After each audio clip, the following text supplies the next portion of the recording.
Merry Christmas Eve, and welcome to Storytime with Cozy Malka. This holiday season, we'll be sharing stories of generosity, responsibility, and compassion. As we gather around, let's put on our listening ears as we read special holiday tales together. And tonight's story is The Night Before Christmas. So without further ado, let's find a cozy spot, grab a friend like Haoa and Avalon and Jade down there somewhere, and enjoy a great holiday story together. And this is the famous The Night Before Christmas by Clement Clarke Moore and illustrated by Ruth Sanderson. 'Twas the night before Christmas, when all through the house not a creature was stirring, not even a mouse. The stockings were hung by the chimney with care, in the hopes that St. Nicholas soon would be there. The children were nestled all snug in their beds, while visions of sugar plums danced in their heads. And Mamma in her kerchief and I in my cap had just settled down for a long winter's nap, when out on the lawn there arose such a clatter, I sprang from my bed to see what was the matter. Away to the window I flew like a flash, tore open the shutters and threw up the sash. The moon on the breast of the new-fallen snow gave the luster of midday to objects below, when what to my wondering eyes should appear but a miniature sleigh and 8 tiny reindeer with a little old driver so lively and quick I knew in a moment it must be St. Nick. More rapid than eagles as coursers they came, and he whistled and shouted and called them by name. Now Dasher, now Dancer, now Prancer and Vixen, on Comet, on Cupid, on Donner and Blitzen, to the top of the porch, to the top of the wall, now dash away, dash away, dash away all.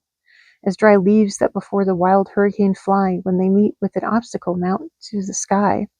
So up to the housetop the coursers they flew, with the sleigh full of toys, and St. Nicholas too. And then in a twinkling I heard on the roof the prancing and pawing of each little hoof. As I drew in my head and was turning around down the chimney, St. Nicholas came with a bound. He was dressed all in fur from his head to his foot, and his clothes were all tarnished with ashes and soot.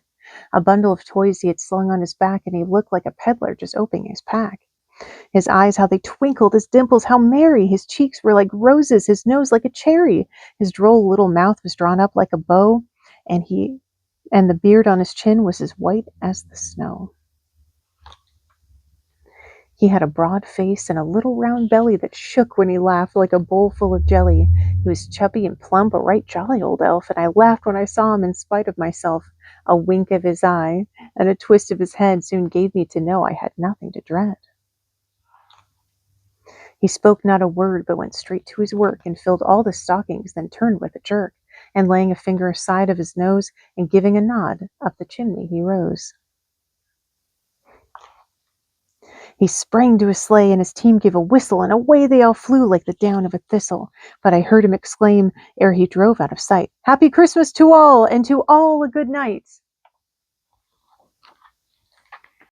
This is such a special poem and book that many of us grew up listening to every Christmas Eve. And so I hope that as you go to sleep tonight, that you dream of sugar plums dancing in your head and you have a great rest until tomorrow, where you'll have an amazing day. And so I bid you adieu on this Christmas Eve night. Merry Christmas.